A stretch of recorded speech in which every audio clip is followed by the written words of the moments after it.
how the flame dances around like that. It's not a happy flame.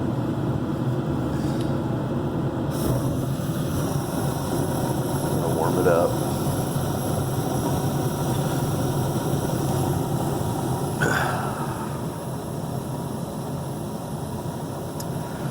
So what we got is a negative draft when the wind blows in this cracky, stupid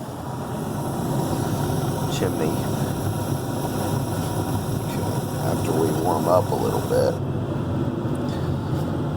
you'll notice a good flame that wants to be still because it's drafting good now because there's heat.